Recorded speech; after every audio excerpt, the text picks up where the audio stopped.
नमस्ते फाइनेक्सियम फैमिली, आपका स्वागत है फाइनेक्सियम पर। आज हम अर्बन कंपनी आईपीओ का एक डीप डेटा ड्रिवन ब्रेकडाउन कर रहे हैं। Price band, issue size, grey market premium, हर फाइनेंशियल मीट्रिक आरएस करोड़ में, पीएनएल, बैलेंस शीट, मार्जिन्स और निवेशकों के लिए इसका क्या मतलब है। वीडियो के अंत तक आप जान जाएंगे कि यह आईपीओ एक शॉर्ट टर्म बेट है या एक लॉन्ग टर्म प्ले। चलिए शुरू करते हैं। अर्बन कंपनी, पहले अर्बन क्लैप, भारत का सबसे बड़ा टेक इनेबल्ड होम और पर्सनल सर्विसेज मार्केटप्लेस है। Cleaning, plumbing, appliance repair, beauty और ग्रूमिंग, और एक प्रोडक्ट वर्टिकल नेटिव जैसे वाटर प्यूरिफायर और डोर लॉक्स। वे भारत के अलावा यूएई और सिंगापुर में भी ऑपरेट करते हैं। ये बिजनेस कंज्यूमर्स और प्रोफेशनल्स को जोड़ता है, साथ ही नेटिव के जरिए प्रोडक्ट्स भी बेचता है। ये तेजी से बढ़ रहा है, जिसका आधार सर्विसेज की डिमांड और प्लेटफॉर्म का विस्तार है। प्राइस बैंड RS 98, RS 103 प्रति share, lot size 148 shares, issue size लगभग कुल RS 900 करोड़, जिसमें से RS 412 करोड़ फ्रेश इश्यू है और RS 422 crore offer for sale है। बिडिंग डेट्स 10 सितंबर 2025 को खुलेगा, 12 सितंबर 2025 को बंद होगा, एंकर 9 सितंबर को। आईपीओ स्ट्रक्चर को इंट्रोड्यूस करते समय ये कुछ मुख्य नंबर्स हैं जिन्हें हाईलाइट करना जरूरी है। ग्रे मार्केट ट्रैकर्स के अनुसार जीएमपी लगभग RS 27-28 प्रति शेयर है 8 सितंबर 2025 तक, जिसका मतलब है कि लिस्टिंग प्राइस लगभग RS 130-50 हो सकता है, यानी RS 103 व RS 75, यानी लगभग 26% का लिस्टिंग गेन, अगर जीएमपी के डायनामिक्स बने रहते हैं। याद रखें, जीएमपी अनऑफिशियल होता है और तेजी से बदल सकता है। ये हैं कंसोलिडेटेड रेवेन्यूज RS करोड़ में, FY 2030 RS 606 crore, FY 2050 RS 8770 crore, 30% का YOY jump. FY 2025 RS 105 crore, 38% की YOY ग्रोथ। ये 2 साल का CAGR FY 25 लगभग 27% है। एक सर्विसेज प्लेटफॉर्म के लिए ये एक मजबूत ग्रोथ है।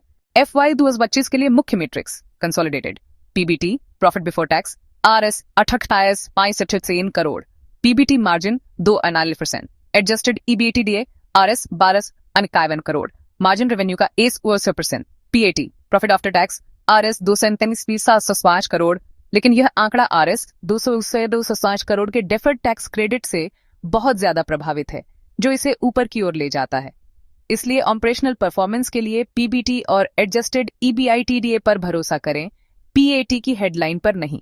FY 2025 का consolidated snapshot, equity share capital RS 49 crore, reserves और surplus RS 758 crore, net worth RS 758 crore. इससे प्रति शेयर NAV लगभग RS 1240 आता है। यह दिखाता है कि हालांकि बुक्स पर इक्विटी काफी बड़ी है, इसमें रिटर्न लॉसेस और वन टाइम टैक्स क्रेडिट का फायदा शामिल है। इंडिया कंज्यूमर सर्विसेज, सबसे बड़ा रेवेन्यू कंट्रीब्यूटर और पॉजिटिव एडजस्टेड EBITDA, कंपनी का मौजूदा cash engine. Native products, FY 2025 revenue RS 130 crore, EBITDA basis पर अभी भी लॉस मेकिंग है। इंटरनेशनल ऑपरेशंस बढ़ रहे हैं, लेकिन अब तक एडजस्टेड EBITDA नेगेटिव है, तो इंडिया की कोर सर्विसेज प्रॉफिटेबल हैं। बाकी दो भविष्य की ग्रोथ को सपोर्ट करने के लिए बर्न इंजन है। एक quick camera friendly calculation, pre IPO share count 137,005 crore shares pre ऑनफर, RS 103 के कैप प्राइस पर प्री ऑनफर market cap RS 14,317 crore, basic EPS FY 2025 RS 1.67 प्रति शेयर, RS 103 पर PE लगभग 702x FY 25 EPS, अपेक्षित लिस्टिंग प्राइस डा RS 135 पर PE लगभग 18x, बहुत महंगा है। निवेशक भविष्य की ग्रोथ और मार्जिन में सुधार के लिए ज्यादा कीमत चुका रहे हैं। फ्रेश इश्यू का हिस्सा काफी छोटा है, RS 452 करोड़, जबकि OFS RS 422 करोड़ काफी बड़ा है।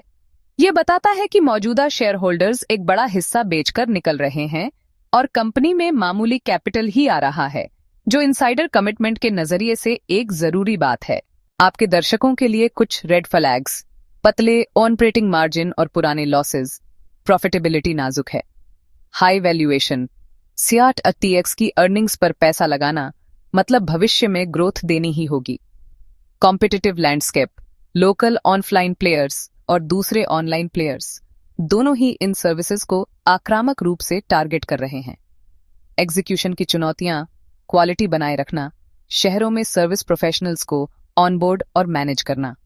सेगमेंट ड्रैग, नेटिव और इंटरनेशनल सेगमेंट्स अभी भी घाटे में हैं और कंसोलिडेटेड नतीजों पर दबाव डालना जारी रख सकते हैं। अकाउंटिंग की कुछ अजीब बातें जैसे डेफर्ड टैक्स क्रेडिट का पीएटी को बढ़ाना, इन्हें नॉन ऑपरेशनल के रूप में साफ साफ समझना होगा। लिस्टिंग गेन चाहने वालों के लिए जीएमपी का मतलब है कि 25-30% का लिस्टिंग गेन मिल सकता है, जो मोमेंटम प्ले के लिए आकर्षक है, लेकिन ग्रे मार्केट प्रीमियम अस्थिर होते हैं। लॉन्ग टर्म निवेशकों के लिए आप एक हाई ग्रोथ मार्केट प्लेस पर दांव लगा रहे हैं जिसके इंडिया मार्जिन सुधर रहे हैं, लेकिन वैल्यूएशन महंगा है और इस कीमत को सही ठहराने के लिए आपको नेटिव और इंटरनेशनल में मार्जिन विस्तार और लॉस कंट्रोल पर विश्वास करना होगा। अर्बन कंपनी एक मजबूत ग्रोथ वाली मार्केट प्लेस स्टोरी है। CAGR 30% सुधरते मार्जिन, लेकिन FY25 का PAT अकाउंटिंग के फायदों की वजह से बढ़ा हुआ दिखता है।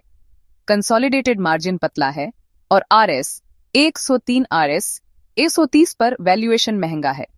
शॉर्ट टर्म लिस्टिंग ट्रेडर्स को फायदा हो सकता है, लेकिन लॉन्ग टर्म निवेशकों को एग्जीक्यूशन और मार्जिन विस्तार पर भरोसा होना चाहिए। तय करें कि आप किस तरह के निवेशक हैं, लिस्टिंग गेन वाले या लॉन्ग टर्म ग्रोथ की तलाश करने वाले। अगर आपको यह डिटेल्ड सिर्फ करोड़ों में किया गया ब्रेकडाउन मददगार लगा तो लाइक और सब्सक्राइब बटन दबा दीजिए। कमेंट्स में बताइए, क्या आप 3 साल का फाइनेंशियल प्रोजेक्शन मॉडल चाहेंगे या फिर इंग्लिश में एक दमदार 20 सेकंड का ट्रेलर हुक? मुझे बताइए। मैं हूं सुमित फाइनेक्सियम से। अगली बार तक के लिए